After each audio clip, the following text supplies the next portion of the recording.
Nah, kita bahas satu-satu terlebih dahulu. Pembahasan yang pertama ini kita akan melakukan validasi formulir menggunakan JavaScript.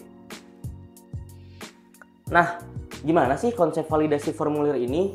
Jadi validasi formulir ini adalah langkah penting dalam memastikan data yang dimasukkan oleh pengguna itu valid dan sesuai dengan kriteria yang diinginkan.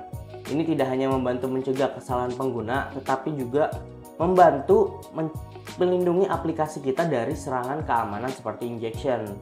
Nah, biasanya ini kalau misalkan kita lihat nih, ada banyak nih injeksi-injeksi ke dalam web itu yang masuk menggunakan form input, biasanya memasukkan script di dalam inputan gitu. Jadi untuk kita menghandle agar tidak terjadi injection seperti itu, kita handle dengan validasi. Mungkin kita bisa menghilangkan simbol-simbol, jadi script-script codingan itu, script-script JavaScript, Java dan sebagainya itu tidak bisa masuk ya ke dalam inputan form kita.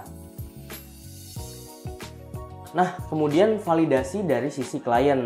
Nah, dengan menggunakan JavaScript ini, validasi formulir dapat dilakukan secara langsung di sisi klien, yaitu di browser pengguna. Jadi, selain kita ada validasi di backend atau di sisi server ya, ada juga nih validasi dari sisi klien.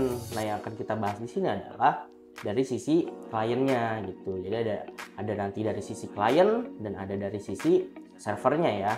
Itu biasanya nanti kalau kita membahas lebih dalam mengenai backend tuh, terutama nanti kita akan semisal kita mau membuat REST API, itu biasanya dari tim backend itu membuat validasinya sendiri. Nah, di front end-nya juga membuat validasi sendiri. Jadi semisal dari front end-nya nih kita tidak menerapkan validasi, walaupun jebol dari front end-nya, tapi dari back end-nya itu ada yang melindungi, ada validasinya. Nah, makanya penting banget nih validasi ini digunakan di keduanya agar saling melengkapi lah. Dari sisi depannya dia udah tervalidasi, udah ada tamengnya, belakangnya juga ada tamengnya, jadi semakin aman lagi nih website kita. Nah, ini menghasilkan responsivitas yang lebih baik karena kesalahan dapat dideteksi dan ditangani segera setelah pengguna mengisi formulir tanpa perlu mengirim data ke server. Nah, jadi sebelum data kekirim ke server, kita harus validasi dulu nih di front end. Nah, itu. Jadi kalau misalkan mungkin dari back end-nya ya, atau ya tidak ada validasinya, ya kita memang harus menghandle-nya dari front end-nya juga gitu, Bu.